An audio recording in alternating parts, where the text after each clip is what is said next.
Good evening. నేను మీ Renuka Hari. So ఈరోజు chicken curry చెప్పేస్తాను. సో ముందుగా చికెన్ని కడిగేసి పెట్టుకున్నానండి. ఉల్లిపాయ పచ్చిమిర్చిని తరిగి పెట్టుకున్నాను. అలాగే కొంచెం కొత్తిమీర, రెండు టమాటా పళ్ళను కూడా ముక్కలుగా తరిగి పెట్టుకున్నాను. మీకు తెలుసు కదండి ఇది ఏంటో, కొబ్బరి మసాలా. సో నేను ఆయిల్ని అయితే పెట్టేసుకున్నాను. ఆయిల్ ఆల్రెడీ మరిగిపోయింది. నువ్వుల నూనె కదండి, సో త్వరగా మరిగిపోతుంది. సో నేను ఇప్పుడు ఆనియన్స్ని వేసుకుంటున్నాను. సో ఆనియన్స్ని బాగా వేగనివ్వాలండి. ఓకే, సో ఆనియన్స్ బాగా వేగిపోయినాయి కదండి. ఇప్పుడు మనం టమాటా ముక్కల్ని వేసేసుకుందాం. సో టమాటాని కూడా బాగా మగ్గనిద్దాం. సో టమాటా మగ్గుతుంది కదండి. ఇప్పుడు 2 స్పూన్స్ కారం అనేది వేసేసుకుందాం మనం. సో 2 స్పూన్స్ కారం వేసుకున్నాను. ఎందుకు ఇప్పుడు చెప్పానా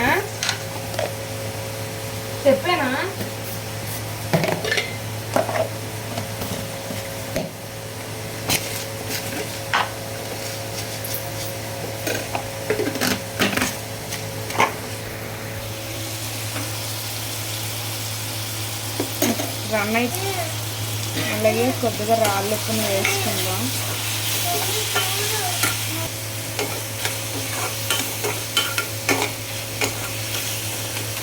సో సిమ్లో పెట్టేసుకుందాం, కొంతసేపు మగ్గుతుందండి ఇది. సో నేను ఇప్పుడు కొబ్బరి మసాలాని యాడ్ చేశానండి. నేను ఒకటే వేసుకున్నాను పీస్ని.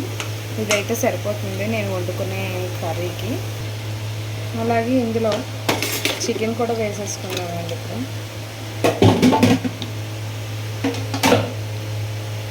సో చికెన్ని కూడా బాగా కలుపుకుందాం.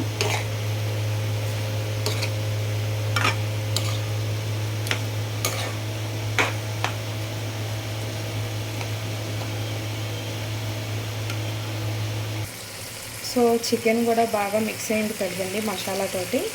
ఇప్పుడు మనం దానికి సరిపడా వాటర్ పోసేసుకుందాం. సో ఇలా వాటర్ పోసిన తర్వాత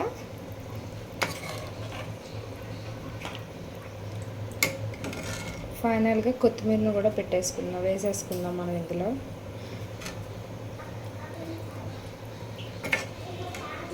సో ఇంకేముందండి, చికెన్ రెసిపీ రెడీ.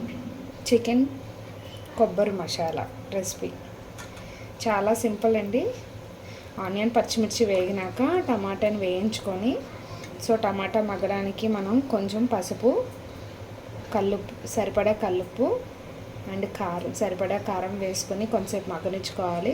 సో కొంచెంసేపు మగ్గనిచ్చిన తర్వాత మనం కొబ్బరి మసాలాని వేసుకోవాలి.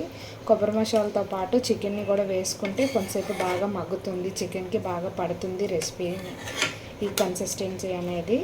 సో కొబ్బరి మసాలా ఇవన్నీ బాగా దగ్గర పడినాక కొంచెంసేపు అయినాక మనం ఇలా వాటర్ పోసేసుకొని కొంచెం కొత్తిమీర వేసుకొని మూత పెట్టేసుకుంటే 5 to 10 minutesలో చికెన్ కర్రీ రెడీ అయిపోతుందండి.